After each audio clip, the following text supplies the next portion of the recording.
And as promised, we're back in the studios with Austin Jimmy Murphy. One of the things about Fulk Fury is we don't limit ourselves to any one genre. They call it Fulk Fury because we got stuck with that name because when we started this in 1980, the program director at the time had a show from the 60s called Fulk Fury, and he kind of hung that label on us, which is fine, you know. That's a But good name. yeah, we go through all different genres. You know, you might hear some zydeco music, some jazz, some blues, folk music, and even like music from Armenia, or something like that. So you're kind of a do it all type of guy. You do blues, jazz, and Right. like I said, that one album we came out with, The Way Things Used to Be, was more in the folk vein or the Americana vein. Yeah. Well, when I first retired, I had these songs that I'd written a long time ago when I was a kid, and I'd never recorded them. So that sort of became. I bought some recording gear and set it up at home and figured out how to use it, and that's why I put that out to get some of my old songs on record. Now you play a lot of live gigs in town. What is it, Bombers? That you play a lot at? I used to play oh. B-17. Yeah. Okay, That I was a thought- good steady gig for about a year and a half. I thought they were still doing that. They're still doing bands on the weekends. Rock and roll place. That's Any one. place else you're gigging at right now? I just picked up 7 gigs up at NMSU. Okay. A couple of them at the golf course up there and a couple on campus that they're coming up with. Last night I played at Mutt's Canine Cantina. Yeah, it's a dog park over there on the west side, and they just opened up recently, so I got a gig over there. I mean, do they serve drinks there at the Serve canteen? drinks. You can bring your dog there, and they got a dog park, and it's a full-fledged. I think they even have some snacks and things like that. out Oh, there. I think we'll have to. Well, I don't know. My dogs are kind of antisocial. They're blue heeler mixes, and then they kind of clannish, so they might not fit in real good. But that sounds like an interesting idea. But gigs come and go. You can work a place for a year or two, and then all of a sudden they change their, thoughts, and you're out of there, and you go look for something else. Well, you got back from an extended visit to upstate New York, didn't you? Right, Syracuse, New York. That's where I'm from. Yeah, I know you used to promote a blues festival up there, right? I did. I started the Blues Festival in 1992, and it's still going on up there, and the Irish Festival. Okay, well, let's hear some music. All right, let's give it a try. We'll start with this one off my new CD called Elton Ave. I named everything after streets on this new CD. This is Elton Ave.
Nice.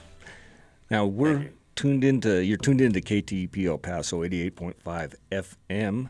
We are currently having an emergency fundraising drive to bridge the gap. As you folks probably know by now, that NPR has been defunded, and a lot of the funds we get to keep the station going comes from NPR.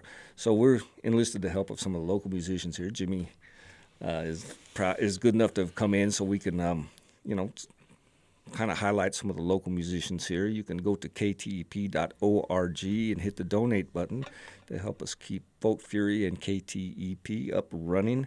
And let's have some more music. I enjoyed that. Thank you very much.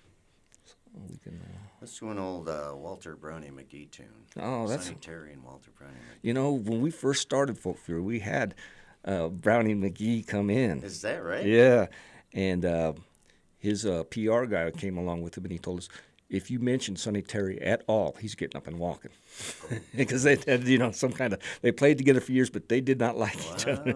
But he was funny because he told us, let me tell you about the blues. You white boys don't know nothing about the blues. The blues is leaving town running because walking's too slow. The blues is hit a note so hard it could drive a nail. And he just went on. He was a character, I'll tell you what. Anyway, let's hear it. Let's try it. It's called the Stranger Blues.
I just blowed into your town.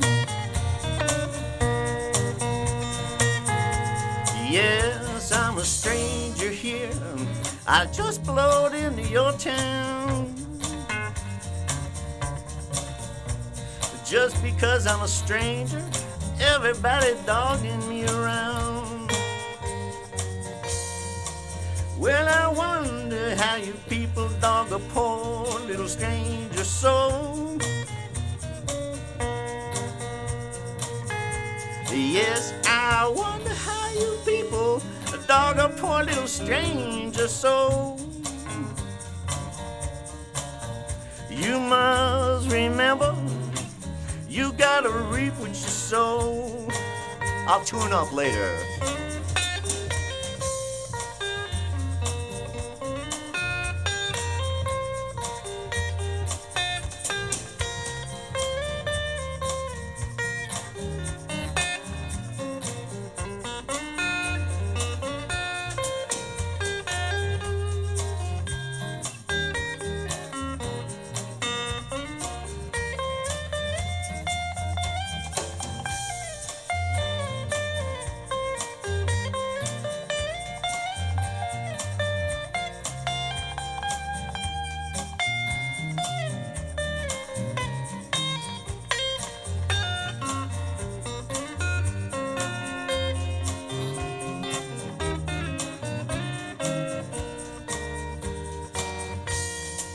Well, I wonder, do my good gal, does she know that I'm here?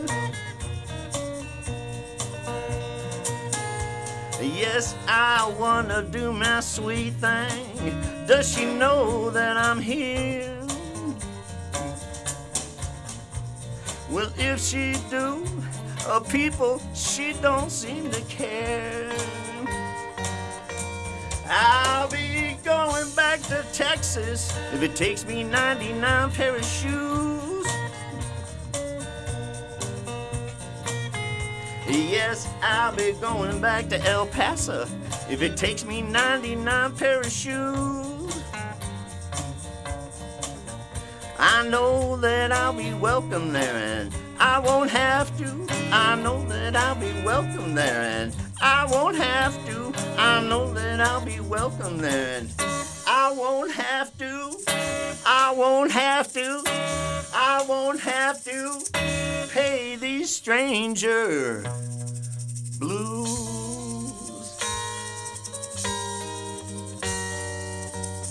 Oh, wait a minute, baby. I ain't done yet.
I ain't figured out the ending yet.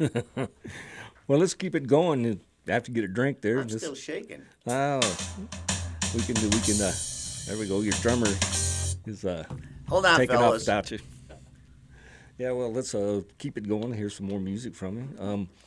Like I said, you're going to be playing up at NMSU.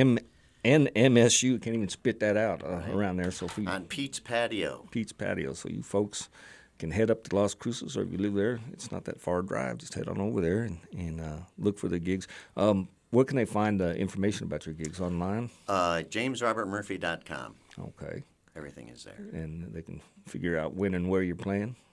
All the donations you make today are going to KTEP. Yeah.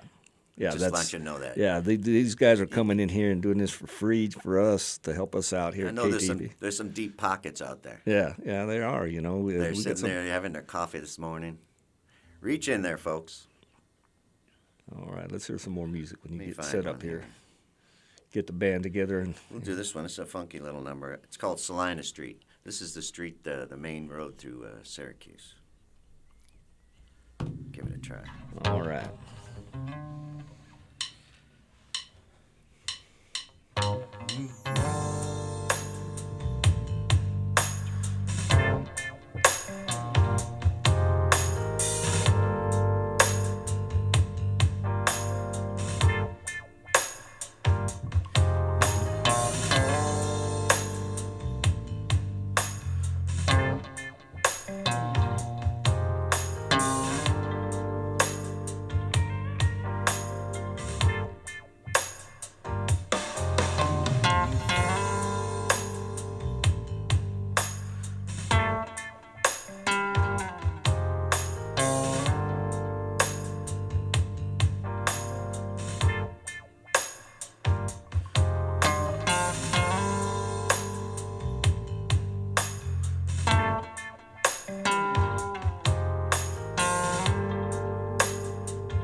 Now, when I've talked to you before, you said that several of your albums had been inspired by certain events or something.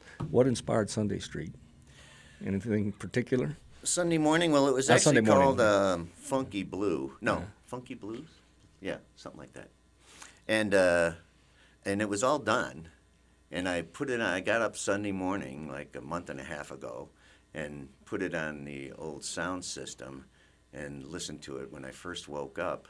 And it just was very calming and relaxing. And I thought, this is a great way to start your day. So I changed the name to Sunday morning.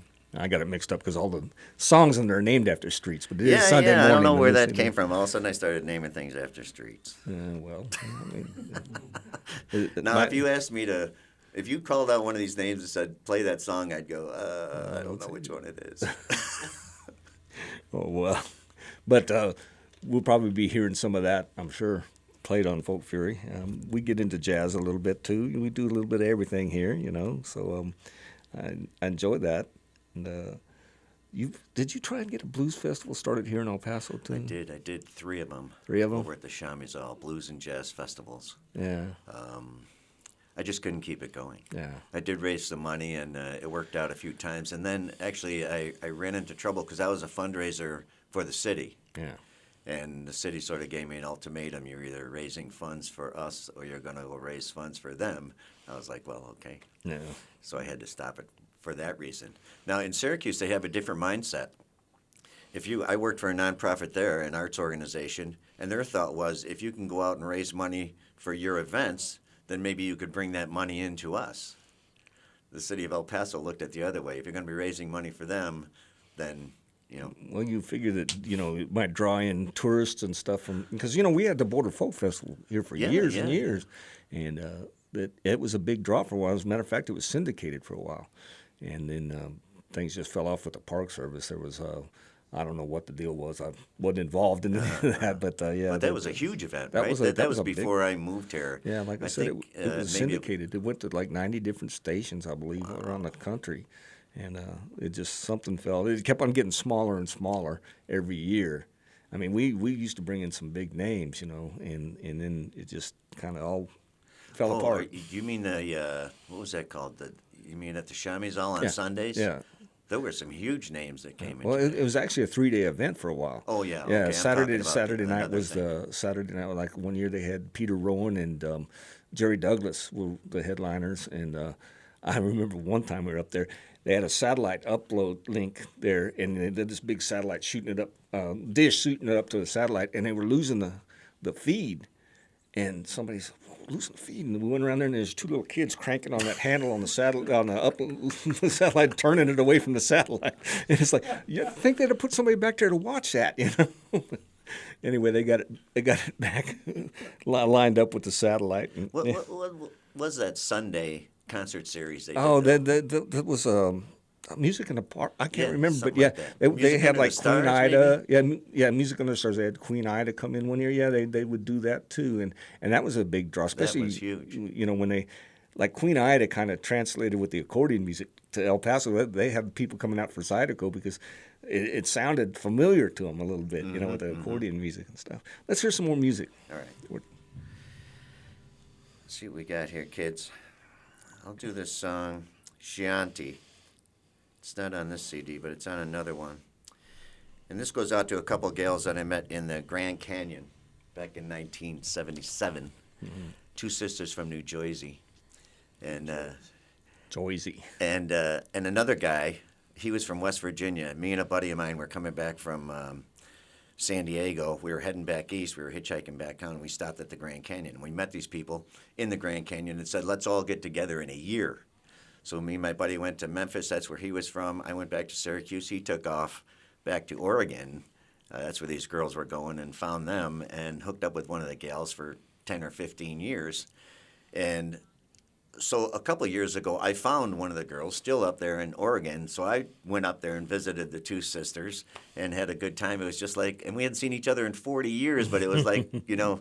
Just pick up where you left off. Yeah, exactly. It was amazing. So this is named after the Chianti girls.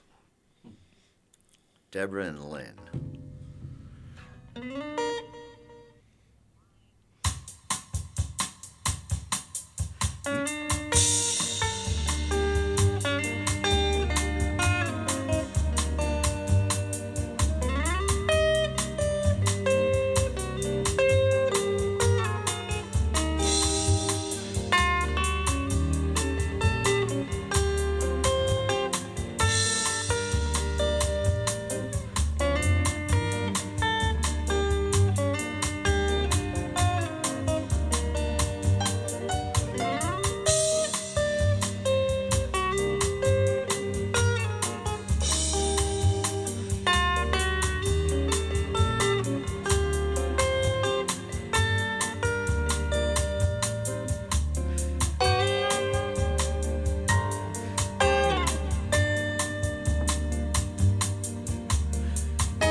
You've been listening to Austin Jimmy Murphy and his alter ego, James Robert Murphy, here on KTEP. That about does it up, our 30 minutes there. Beautiful. For this segment. I appreciate you coming in. I was just going to tune up, man. Anyway, I really appreciate you coming in and helping us out during our emergency fund drive to help bridge the gap, raise some money for KTEP, and make up for the lost NPR funding. So thanks for coming. My pleasure. Thank you very much. All right.